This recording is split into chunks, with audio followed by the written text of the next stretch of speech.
Finally, before I conclude, I have a question. ഞാൻ അവസാനിപ്പിക്കുന്നതിന് മുമ്പ് എനിക്ക് നിങ്ങളോട് ഒരു ചോദ്യമുണ്ട്.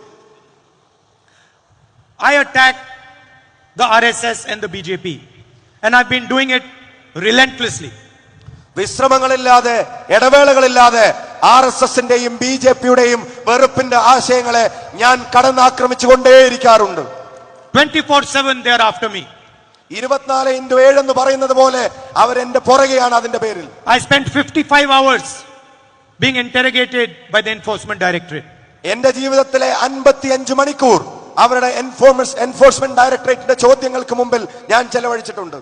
After I gave a speech in Parliament, the BJP had me removed from Parliament.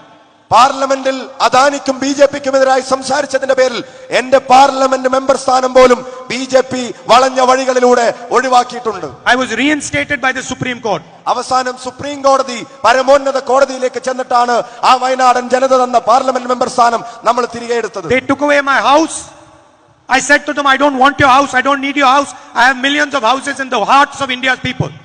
ഒരു പാർലമെന്റ് മെമ്പർ എന്നുള്ള നിലക്ക് എനിക്ക് അനുവദിക്കപ്പെട്ട ഭവനത്തിൽ നിന്ന് എന്നെ പുറത്തിറക്കാൻ അവർക്ക് തിടുക്കമായിരുന്നു. പക്ഷേ ഞാൻ അവരോട് പറഞ്ഞത്, എനിക്ക് നിങ്ങളുടെ ഭവനമല്ല വലുത്, കോടിക്കണക്കിന് ഭാരതീയരുടെ ഹൃദയത്തിലുള്ള ഇടമാണ് എന്റെ ഭവനമെന്ന് ഞാൻ കരുതുന്നുവെന്ന്. Now, I have given a speech almost 35-40 minutes, and I have not wavered from attacking the BJP. 35-40 മിനിറ്റായി ഞാൻ നിങ്ങളോട് സംസാരിക്കുന്നു. ഞാൻ ഒരിക്കലും മടിയുള്ളവനല്ല BJPക്കെതിരെ വിമർശനം നടത്താൻ, RSSനെ ആക്രമിക്കാൻ എനിക്ക് യാതൊരു ഭയവും ഇല്ല. Because it is an ideological battle that I fight, and I represent an ideology. അതിന്റെ കാരണം എന്തെന്ന് വെച്ചാൽ ഞാൻ നടത്തുന്ന ഈ പോരാട്ടം ആശയപരമാണ്. RSSന്റെയും BJPയുടെയും വെറുപ്പിന്റെ ആശയങ്ങൾക്കെതിരായ ഒരു ആശയത്തെയാണ് ഞാൻ മുറുകെ പിടിക്കുന്നത്. I know that whenever someone attacks the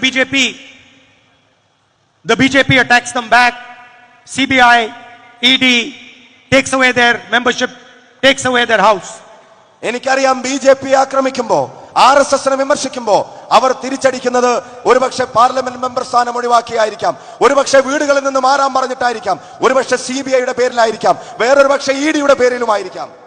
My question is, why is the BJP not attacking the Chief Minister of Kerala? അപ്പൊ എന്റെ സ്വാഭാവികമായ ചോദ്യം, എന്തുകൊണ്ടാണ് ഇതൊന്നും കേരളത്തിന്റെ മുഖ്യമന്ത്രിക്കെതിരെ BJP ഉപയോഗിക്കാത്തത് എന്നുള്ളതാണ്. Why are they not taking away his house, taking away his chief ministership, putting court cases on him, getting him interrogated by the ED? മറ്റു പല സംസ്ഥാനങ്ങളിലും മുഖ്യമന്ത്രിമാർക്കെതിരെ BJPക്കെതിരെ നിലപാടെടുത്തതിന്റെ പേരിൽ മാത്രം നടക്കുന്ന ആ സ്വഭാവങ്ങളൊന്നും കേരളത്തിന്റെ മണ്ണിൽ കാണുന്നില്ല. അവർ കേരളത്തിന്റെ മുഖ്യമന്ത്രിയെ തൊടുന്നില്ല. അവരുടെ ഏജൻസികൾ ഈ മുഖ്യമന്ത്രിയുടെ അടുക്കലേക്ക് പോലും ചെല്ലുന്നില്ല. After all, 2 chief ministers are in jail today.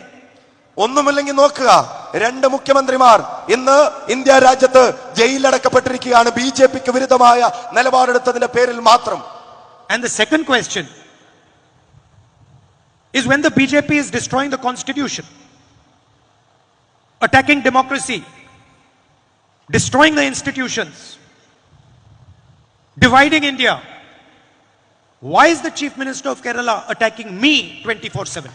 ഈ രാജ്യത്തിന്റെ ഭരണഘടനയെ BJP തകർക്കുമ്പോ, ഈ നാടിന്റെ ജനാധിപത്യ ശീലങ്ങളെ BJP ഇല്ലാതാക്കുമ്പോ, ഈ നാട്ടിലെ ജനതയെ മതത്തിന്റെ പേരിൽ അവർ വേലികെട്ടിത്തിരിക്കുമ്പോ, അപ്പോഴും കേരളത്തിന്റെ മുഖ്യമന്ത്രിയുടെ പ്രസംഗങ്ങൾ മുഴുവൻ അത് എനിക്കെതിരെയായുന്നതിന്റെ കാരണം എനിക്ക് മനസ്സിലാവുന്നില്ല. I am very happy for him to attack me, but he should also spend a little bit of time attacking the BJP and Mr. Modi and the RSS. അദ്ദേഹം എനിക്കെതിരെ നടത്തുന്ന വിമർശനങ്ങളിൽ ഞാൻ സന്തുഷ്ടനാണ്. പക്ഷെ എനിക്കൊരു കാര്യം പറയാനുണ്ട്, എപ്പോഴെങ്കിലുമൊക്കെ BJPക്കും RSSനും എതിരെ കൂടെ എന്തെങ്കിലുമൊക്കെ ഒന്ന് മൊഴിയണം എന്നുകൂടെ അദ്ദേഹത്തോട് പറയാൻ ആഗ്രഹിക്കുന്നു. മോഡിക്കെതിരെ ഒരു വിമർശനവും പേര് പറഞ്ഞ് കേരളത്തിന്റെ മുഖ്യമന്ത്രി നടത്താറില്ല. Finally, our job, the Congress and the UDF's job, is to protect the Constitution and to protect the democratic structure of India.